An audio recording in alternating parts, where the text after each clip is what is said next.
It was never about the money, certainly not about $80. It was about what those bills would reveal, the way a thermometer reveals a fever without causing it. After 12 years of marriage, Evan had stopped pretending the temperature was normal. He ran a civil engineering consultancy he had built from nothing. Bridges that stitched cities together, drains that kept neighborhoods dry when storms came angry and hard. The work was tense, precise, and relentless. It also paid for a life neither he nor his wife Lena had imagined when they were young. Their house sat behind guarded gates. Vacations alternated between the coast and the mountains. 2 cars waited in the garage like obedient pets. Membership dues cleared every month without comment. For years, Evan told himself this was partnership. He shouldered the contracts and payroll, and Lena curated comfort decor dinners, a calendar thick with social things. But sometime in the last few years, the pronouns changed. Our home started to sound like your mortgage. Our car somehow became my SUV. The joint account turned into a place where Evan's deposits arrived and Lena's plans departed. The signs were small and steady. Lena would walk the perimeter with the landscapers instructing them to shave hedges to a line only she could see. If Evan forgot to kick off his work boots at the door after a 14-hour day, her sigh traveled the hallway before he did. She critiqued his schedule as if she were a regional manager, and he the highest-performing, most exasperating employee on the roster. If he noticed he didn't say, engineers learn early to measure first, talk later. The moment to measure arrived on a Tuesday that pretended to be like any other. Evan had a site inspection in a rural township where the crew swore by a diner that still pinned a cash-only sign near the register. He opened his wallet and found air. The ATM would cost him time he didn't have. He knew Lena kept cash on hand, spa appointments, lunches, little envelopes of folded bills. He found her in the kitchen laptop open to a page of glossy handbags and careful lighting. "Do you have any cash?" he asked. "I need to grab lunch out there. 80 should cover me and a foreman." Without looking up, Lena said, "How much?" He repeated it. She finally lifted her eyes, sculpted brows set in a small, practiced question. "Why is this my problem?" She reached into her purse, produced a wallet heavy enough to thump the counter, and drew out 2 20s with the measured care of someone cutting a cake. 40 is plenty," she said, holding them between 2 fingers. Her tone made the bills feel like favors. Evan stayed quiet. "I said 80, he replied after a beat, not because he couldn't make do, but because the number was a probe. He would have accepted a no, even a joke, even a question. What he got was a switch flipped from mild annoyance to offense. The 20s vanished back into the wallet. The snap of it closing sounded like a verdict. "It's my money," Lena said, crisp and certain. "Why are you asking me for my money?" The words hung in this kitchen clear as chalk on a blackboard. My money. The same account where Evan's transfers landed every week, the same ledger his sleepless nights fed and his crew's livelihoods depended on. He felt no heat, only a cool, settling clarity, the way water finds level. There was nothing to argue. When someone tells you the shape of the world they live in, you don't redraw their map. You decide whether to keep walking with them. "You're right," he said, and the words were gentle enough to pass for agreement. He kissed the air beside her temple, not quite touching, and headed for the door. He would get cash another way. At the threshold, he paused not to turn back, but to take the measurement. A partnership divides responsibility. A transaction divides possession. In one sentence, Lena had told him which one they were living in. He stepped into the afternoon with an empty wallet and a full answer. The $80 had done its quiet work. No scene, no raised voices, no dramatic exit. Evan had spent a career reading structures for signs of fatigue. Hairline cracks, unbalanced loads, a hum that meant stress where no stress should be. Now he had his reading at home. The span wasn't safe. He didn't need a second opinion. That afternoon, when Evan walked out of the kitchen with an empty wallet, he felt no anger. What arrived instead was a cool clarity, like an engineer standing before an old bridge catching that signature hum of fatigue. Not a sudden clatter, but the frequency of a truth that had been vibrating for years. He knew he'd gathered enough data for the next decision. Evan called Carson Reed, a divorce attorney for high-asset cases recommended by a project developer. The man's voice was calm, free of salesman's promises. Carson asked Evan to be at his office at 7 the next morning, the sooner the better, so we can stage the work like a job site. Evan's calendar was always tight, but this time he prioritized his schedule differently. He prioritized the future. Carson's practice occupied a glassy tower's upper floor. The conference room breathed natural light with a dark wood table and a shelf lined in leather bindings. Carson didn't start with feelings. He started with cash flow. Evan summarized 12 years a civil engineering consultancy he built from zero contracts for bridges and drainage systems, sleepless nights for deadlines and safety. Money in went to a joint account, money out mostly driven by Lena to fund a luxury lifestyle. Carson opened a frosted cover notebook and sketched a quick map: premarital assets, marital gains, enterprise growth during marriage, future income, your future earnings. The contracts not yet signed. The labor you'll do after we file need to be quarantined, he said. Everything accumulated across 12 years will be viewed as a cake to slice. My job is to make sure the slicing is accurate and honest. No one shaving off extra pieces at the corners. The plan began. First order of business: forensic accounting for the entire 12-year marriage. Carson referred Evan to a team that could read a family's history and bank lines the way an engineer reads stress diagrams. They asked for access to accounts, credit card statements, investment histories, and documentation for big-ticket purchases. Evan brought in Priya, his company's CFO, to supply business-side data and liaise with the auditors. Priya squinted at him. "You're reinforcing the footings before the storm, aren't you, Evan?" Neither confirmed nor denied. At the company, he preferred to speak little and do it right. The task was mapping inflows, outflows, tangible and intangible assets, personnel obligations, tax exposures. He understood that any sudden displacement now could look like intentional dissipation. Carson's instructions were explicit: no transfers, no fire sales, no gifts. Everything would sit tight in existing legal bearings until valuation. At home, Evan kept playing the courteous husband. He ate with the kids, asked about his son's science project, a popsicle stick arch bridge. The boy was proud of explaining how compression follows the curve, so the structure saves material. Evan nodded, heart warm and cold. At once he was teaching his son about forces while preparing the child for a structural change at home. He made a private promise: whatever happened, the load on the children would be the smallest possible. Lena drifted through the dining area with her phone, pausing only to complain that the porch vase needed pricier orchids to match the new drapes. Evan gave a soft, "Sure." He'd learned to let the details pass. They spoke volumes about priorities, but changed nothing he could change now. The next week ran at a technical cadence site meetings at dawn, sign-offs by day video calls with the forensic team in the late afternoon. The specialists built a financial timeline: club dues, vacations, bespoke dining chairs, ordered and replaced spa regimens, extravagant birthdays for friends, and a category of household expenses that sounded elegant but created no assets. Priya sent a spreadsheet with columns hidden so no one outside the team could see salaries or internal costs. Evan scanned each line the way he'd walk a bridge girder to inspect hairline cracks. Carson called. "Next step is business valuation. They'll triangulate with discounted cash flow comparables and adjusted net assets. Treat the valuation team as you would a safety audit on site." Evan prepped a small war room, completed major contracts, the project pipeline, key clients, team resumes. No gimmicks. He wanted clean surgery transparency so the value reflected the team's real work. One quiet afternoon, Carson suggested another step: a personal budget. "In every split, the only person who actually knows your finances is you," he said. "Write down the floor for you and the kids' school insurance emergency fund. Don't fall into the reflex of, 'I'll just pay everything like before,' because it's what you're used to." Evan stayed late at the office and opened a new sheet titled Bridge Load Plan.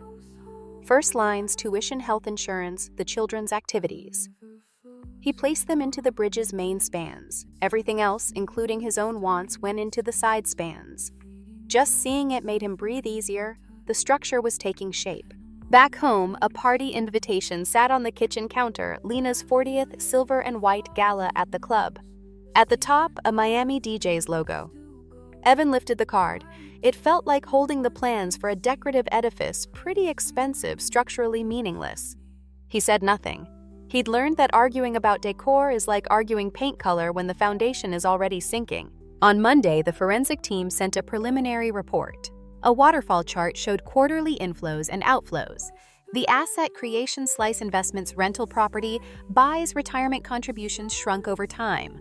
Lifestyle costs bulged. The footnotes stated plainly, Lena's direct financial contribution zero.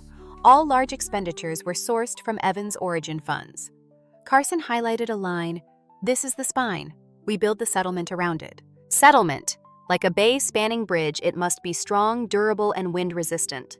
Carson proposed a frame 50% of net marital assets as of filing date, a one-time cash buyout for any claim Lena could make on the company per independent valuation, and no ongoing alimony of any kind. "One check clean record, easy to audit," Carson said. "You pay the price of freedom now so you don't owe emotional interest later." Evan read line by line. He asked Carson to hard-code a parenting schedule around school and extracurriculars, guaranteeing the kids stay in their current school with no disruption to the son's science club and the daughter's music lessons.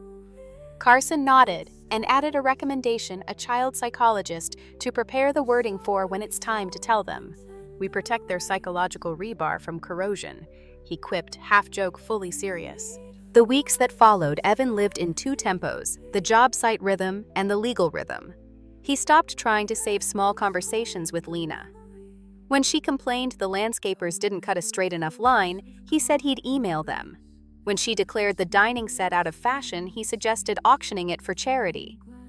She scoffed. He realized every internal negotiation in the marriage now only bled energy he needed for the formal negotiation ahead. One evening, Lena showed off a custom silver dress and asked if it would catch the chandeliers just right. Evan said, "If you like it." She shrugged. "You have no taste," and walked away. Evan thought of cable-stayed bridges. Beauty comes from proportion, not glitter. Marriage is the same, and they'd lost proportion long ago. The valuation landed in week 6.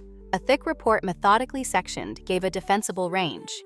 Evan went straight to the risk section, reliance on founder reputation, public works cycles, margin sensitivity to materials.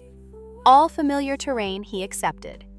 The crucial point, the company was not a cow anyone could milk forever. It was a machine that demanded continual reinvestment. Carson called. "Draft settlement is ready. Legally very clean. Transparent.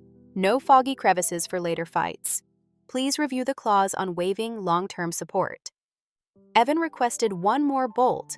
The buyout for the business would be once untethered from any future performance with no rights to interfere in governance. Carson smiled.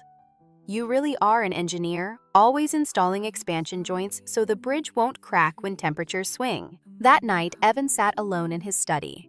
The desk lamp carved a triangle of light onto the floor. On the table lay 3 binders, the forensic audit, the business valuation, the settlement draft. He stacked them like a field engineer, lines up work packages, foundation, structure, finish. It didn't feel like victory. It felt like returning load to the right spans. He emailed the kids' homeroom teachers about upcoming activities and confirmed pickup schedules.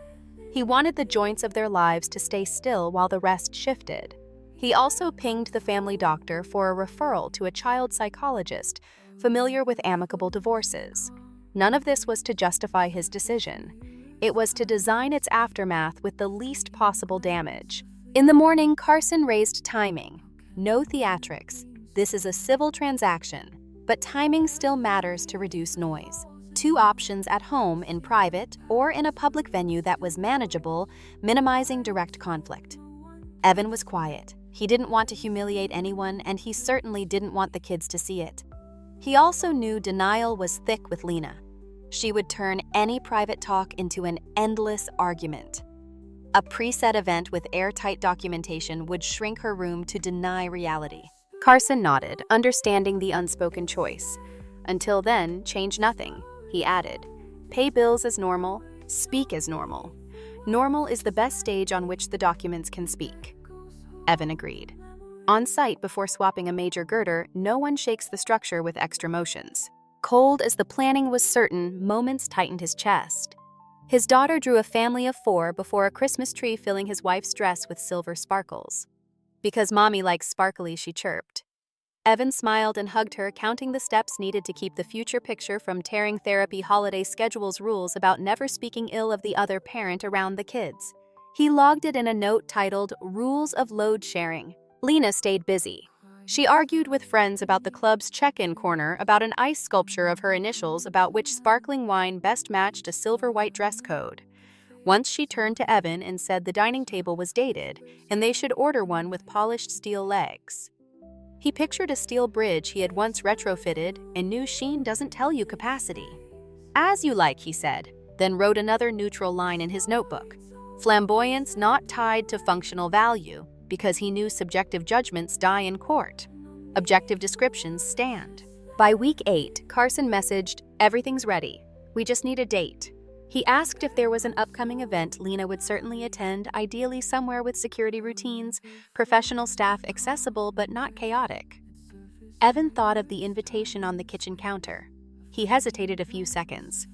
"Yes," he said. "An evening bright enough that everyone sees, but formal enough that no one screams." Carson asked nothing more. "I'll arrange a process server who blends into the setting. The law doesn't need noise." That night, Evan stood on the balcony surveying lawns cut into a grid of perfection. A breeze moved the drapery. The house was quiet, not because it knew peace, but because of everything unsaid. He remembered the first time he had shown Lena an arch bridge he'd shepherded. She'd said it looked delicate like jewelry. He'd found the metaphor charming. Now he understood some people love reflected light and never care about deflection. What mattered was that he, the one calculating deflection, had decided to stop pretending. He took the kids to school the next morning and lingered at the curb. "This weekend, we're going to the Science Expo," he reminded them. His son nodded, whispering about upgrading the popsicle stick bridge with wax paper to mimic cable action. Evan promised to help, but only suggest not do, just as he intended for his life now carry load, not carry everyone. As he rolled out of the gate, the phone buzzed. Carson confirmed date, time, location. The packet will be numbered, stamped with the settlement offer finalized. After service, all communications run through counsel, understood, Evan said. He hung up and drove into a broad lane, his hands dry on the wheel in a way they hadn't been when he first found the crack. Shoring was in place, the girder swap approved. That afternoon, he swung by the shop where his team tested a new beam on a shake table. The machine thumped steadily, the heartbeat of a project. Priya handed him a folder. Printed summaries, the corporate governance brief key, personnel framework, contracts, everything tabbed and bound. If the other side says, "I don't understand the firm," here's the map.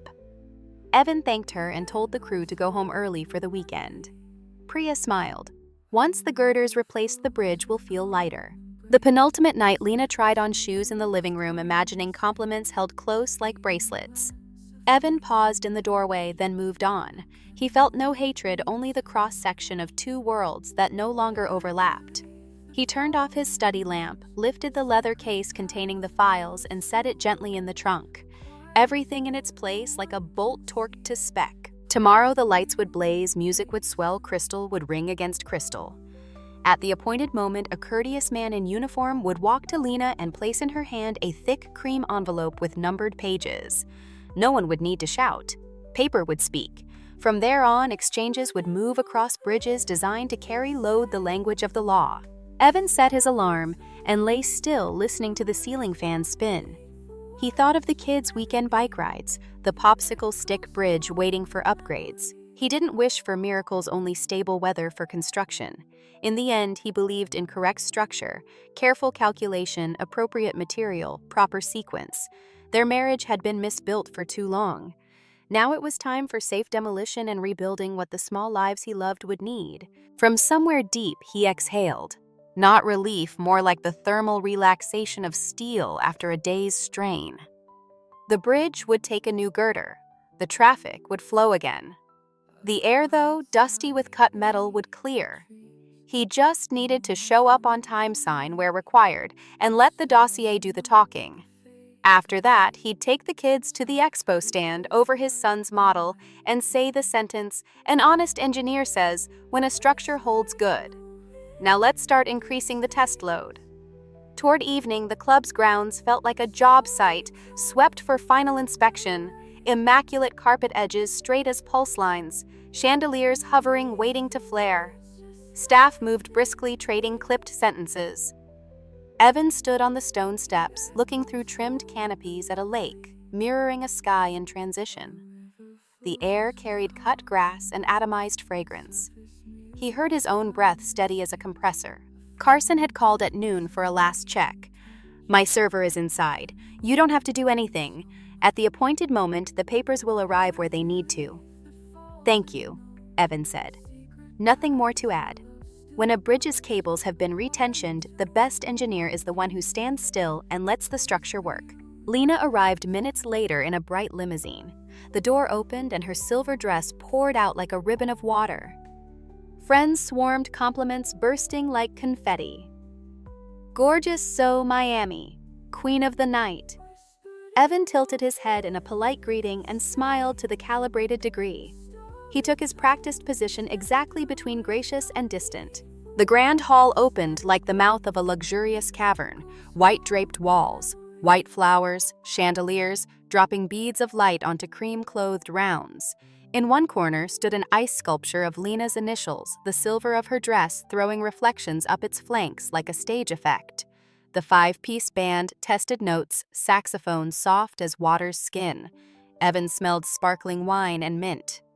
On stage, the MC fiddled with the mic, again harried as a superintendent minutes before a concrete pour. "There you are." One of Lena's friends tugged Evan's sleeve. "Remember your toast later. We're ready for something sweet from the model husband." Evan nodded. "I'll be brief. Tonight is hers." The friend laughed. Men who speak less more admirable Evan neither agreed nor disagreed. He scanned the room like a plan set emergency exits the cake station. The bands positioned the shortest path from the head table to the door. Rituals played on cue. Guests filled the space. Laughter stacked. Glasses chimed like metal tapping rebar. Lena moved between tables as if chosen by the lights. She told stories about the custom dress the DJ flown in from the coast, the wine trending on the east. Each tale wrapped another layer of foil around the evening. Evan kept an eye on the minute hand. Each tick was a measurement. He refused to let his thoughts outrun time. He thought of the kids, the popsicle stick model. He heard the MC invite the room to raise a glass, jokes about 40 timeless beauty our queen. When the mic arrived in his hand, the lights dipped and volume softened. Evan stepped up, lowered the stand, and met Lena's eyes a beat longer than usual. "Happy birthday," he said, even and unshaken. "A radiant night and many years of health and peace." He paused. Instead of a story, he added, "Thank you all for coming. Thank you to the staff. Please enjoy the evening." He set the mic down. Applause rose big enough to fill any awkward space. The MC beamed and launched a quick game, pulling attention toward the dance floor. Evan returned to his seat. The watch in his pocket ticked once, a dry click like steel striking glass. The chef rolled the cake cart out. Candles fluttered small curves on a chart. The room sang, then clapped. The applause gathered and popped like champagne bubbles. Evan watched Lena clasp her hands to wish an old gesture he'd seen many birthdays. Cameras leaned in. Flame went out. Cheers. A knife cut white layers. First slices traveled to the head table. 5 to 9. Evan saw a figure slip in from the side door vest, small name tag posture. Straight steps, unhurried. He didn't swivel to stare. He knew when to watch the gauge and when to trust the sensor had been installed correctly. The man spoke briefly to a club manager. Both nodded. Evan sipped, eyes level with the rim as if admiring light on water. 9 sharp. The band slid into a slower tune. The MC asked Our Lady of the Evening to step to center for a special surprise. Lena glided forward, silver rippling. Evan stood, eased his chair back to clear the aisle. From the wings, the uniformed man approached, holding a single long-stemmed rose and a thick cream envelope. He bowed slightly. "A special delivery for the lady." Lena took it, still smiling, but her gaze altered when she felt the envelope's weight. She drew out the first sheet. Evan saw the bold header's corner black type sharp as a knife's edge, petition for dissolution of marriage. He also saw the instant the color left her face, not slowly, but like a clock hand jumping. The smile thinned, eyes widened, mouth opened, then closed as if the room's oxygen had dropped. Music continued. Guests were still guessing the gift. She skimmed the first page, then the second. Her hand shook. The rose brushed the table edge petals, trembling. She lifted her head, seeking Evan with panic and disbelief. He stood a few paces away, his glass still as a lake before a gust. He nodded, small, confirming reality, not gloating. "What is it?" A friend's squeaked tone, sharpened by curiosity. Lena didn't answer. She looked down up around. Makeup-polished faces shifted expression. A man clicked his tongue and pulled his chair closer to his wife, a discreet screen.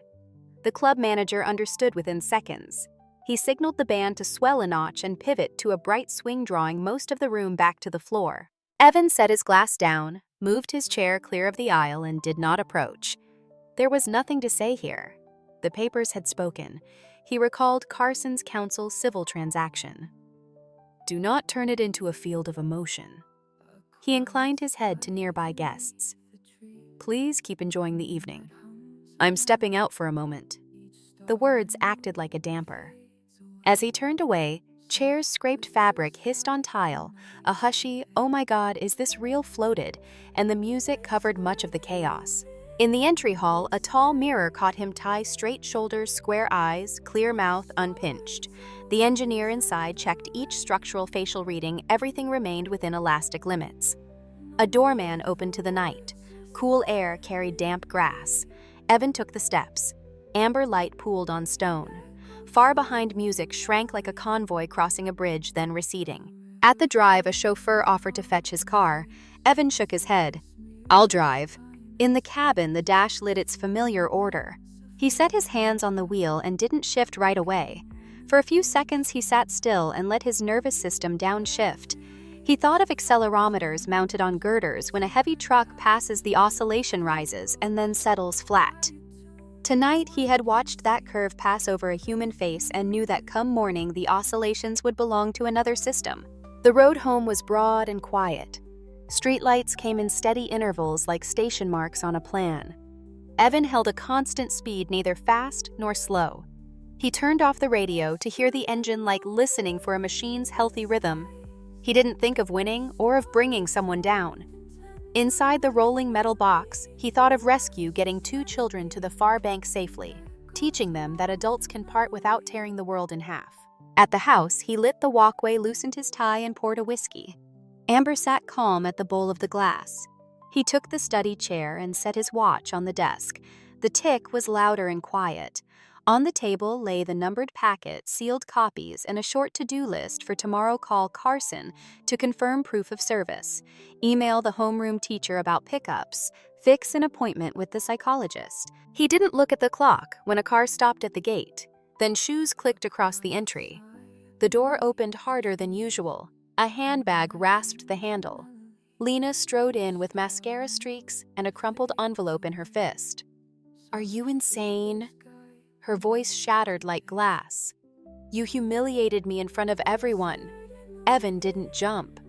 He placed the glass down, turned his chair to face her, and held his voice level. We'll talk, but formal communication should go through your attorney and mine. Attorney? She laughed an unfunny laugh. You set a trap, staged a show, over $80. She pressed each word as if the number could lever the bridge back to the old bank. Evan slowly shook his head. Not over 80. You know that.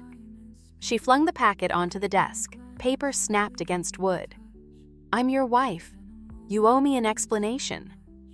Evan inhaled, exhaled, laying his palm flat on the cool desktop to keep his cadence. I gave the explanation by not fighting at the party, he said. Now it will go by process. That's the safest way for everyone. Lena shook her head and hugged her shoulders as if cold. I don't believe it. I don't believe you did this to me.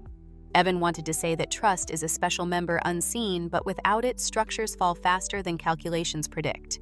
He didn't say it.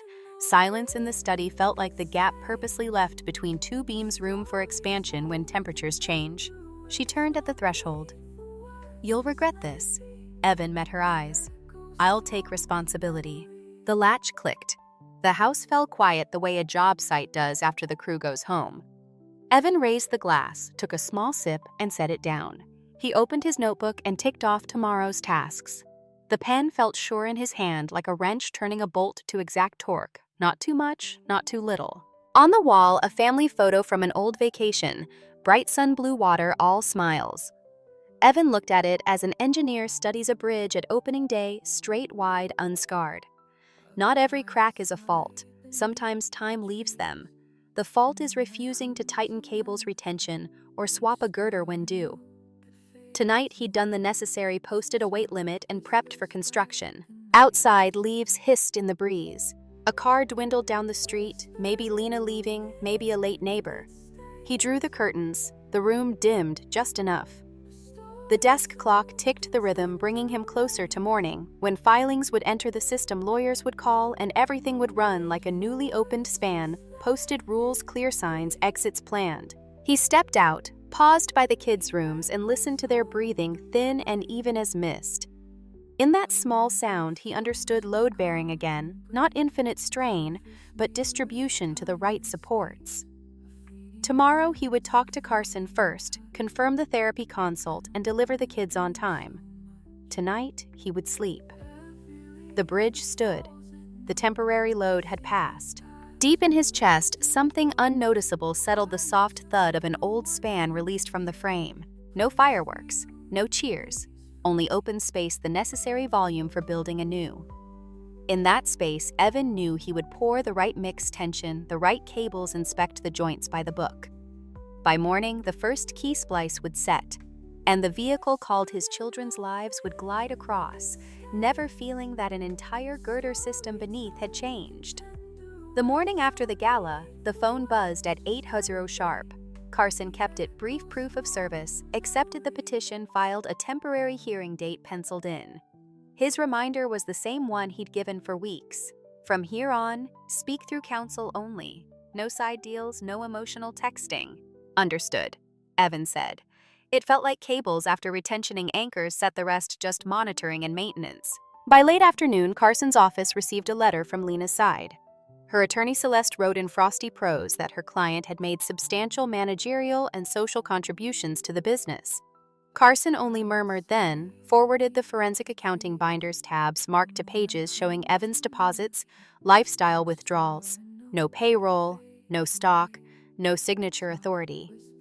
"Let the paper do the talking," he said. Evan agreed. Arguments shouted on air merely shake the frame. Carson then sought a temporary order on parenting time before temperature could spike even weeks with Evan Monday, Thursday, odd weeks reversed, alternating weekends, punctual handoffs at a fixed location, no posting the children online. Evan signed immediately. At home, he taped a blue calendar to the refrigerator and dotted it with his son's science club meetings and his daughter's music lessons. Looking at it, he could see a new life taking shape the way a load chart settles into symmetry. The next 2 weeks were a corridor of calls, emails, and a cool fluorescent deposition. Celeste pressed Evan on Lena's intangible role at the firm. Evan answered like a superintendent reading a punch list. No strategy meetings, no approvals, no management, HR, or vendor sign-off. Attendance logs, minutes, and system emails confirm it. Priya filed a process map and signatory matrix. Every line item matched. No need to raise a voice. Meanwhile, Evan and a child psychologist rehearsed how to talk to the kids. They met in the park beneath the big tree, ringing the bike path. Evan kept his words slow and blame-free. "Both parents love you. The homes will be too. Your routines remain." His daughter's first question was about piano lessons. Same day, same teacher, he promised. His son took longer, then said, "About my popsicle stick bridge, will you still help me test the load?" "Always," Evan said. His eyes stung.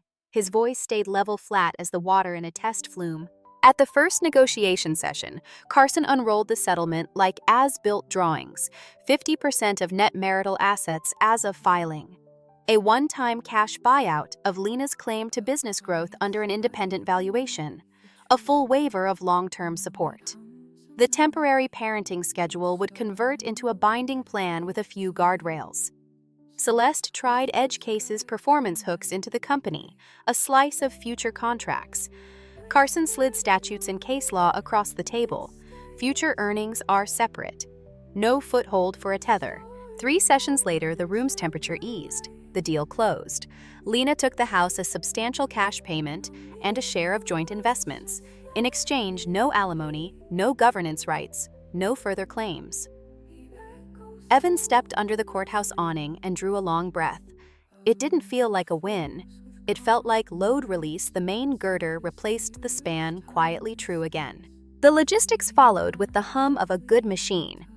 He set up automatic tuition payments and a duplicate binder of medical records for both households.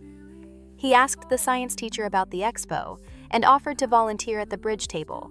He scheduled the first therapy session and added it to the blue calendar, a small blue dot that meant shock absorbers for small hearts. Lena's messages arrived only through Counsel Now Professional and clipped. There were flashes of heat, an extra hour requested here, a bristle over holidays there, but the framework held. The handoff spot was a library lot beside a low fountain. The children learned the ritual quickly. Buckles, backpacks, quick hugs, no triangulated whispers. Evan and Lena exchanged neutral nods, the acknowledgement of 2 pylons that no longer share a cap beam. A month later, the deed transfer cleared. Property taxes came due. The house, gorgeous and thirsty, revealed its appetite: landscaping contracts, pool maintenance, insurance premiums with teeth. Evan heard indirectly that a few handbags turned into repairs and that the guest room stayed empty more often. He didn't linger on it. Consequences were not trophies. They were physics. What he did linger on was the rhythm. Mondays meant the daughter's scales. Tuesdays, the son's glue and clamps. Wednesdays, the grocery run that now fit into a smaller cart. He discovered the small economy of 2 bowls, 2 spoons, 2 jokes at breakfast. On his off weeks, he ran the river trail before dawn and watched fog lift from the water like a tarp unveiling a new slab. One Saturday, the Science Expo finally arrived. The gym smelled of cardboard tape and pride. Children explained volcanoes and solar cars with the gravity of professors. At their table, his son's bridge stood between 2 stools, a pan dangling for weights. The boy cleared his throat and presented arches distribute compression triangles. Resist sway, redundancy is strength. Evan crouched listening as if the child's voice was a strain gauge. Ready? His son asked, holding a bag of washers. Ready, Evan said. They added weight 1 handful at a time. The sticks creaked, then held. Another handful. The arch dipped a whisper, then settled. The pan got heavy, the span shook, then the tremor subsided. The boy's eyes flicked to Evan's for a reading. Evan smiled. Good. Now note the deflection. The pencil moved across the data sheet, shy but steady. When the span finally surrendered, it did not shatter. It sighed, settled, and split along the joint they had predicted. The boy laughed, a startled sound of discovery rather than loss. Evan felt a warmth that was not triumph, not relief exactly, but proof design, observe, adjust. You can cross a river without pretending it is not there. That evening, the blue calendar looked less like a bandage and more like a score. On it were rests and measures, crescendos, and quiet bars. He added a new Sunday pancakes, a tradition that needed a home. He texted Carson a simple thank you and received back an engineer's favorite answer, document filed. Case closed. Before bed, he walked the house with lights low as he did on job sites when crews had gone a quiet inspection. Hinges smooth, windows locked, backpacks by the door. He paused at the family photo sunlight. Water 4 smiles and didn't flinch. Not every crack is a failure. Failure is refusing to retention and replace when it's time. He turned off the lamp. In the dark, he could still feel the new span underfoot. No ceremony, no crowd, just bearing. Tomorrow, there would be school drop-off, a grocery list, the piano's left hand finally catching up to the right, and a fresh attempt at a truss. The traffic of life would move at posted speed, and the bridge-tested, monitored modest would carry it. Thank you so much for listening to today's story. If this story resonated with you or made you reflect, I'd love to hear your thoughts, so feel free to share them in the comments below. And don't forget to like, subscribe, and hit the notification bell so you won't miss the next story. I'll see you next time as we continue exploring more journeys and lessons together.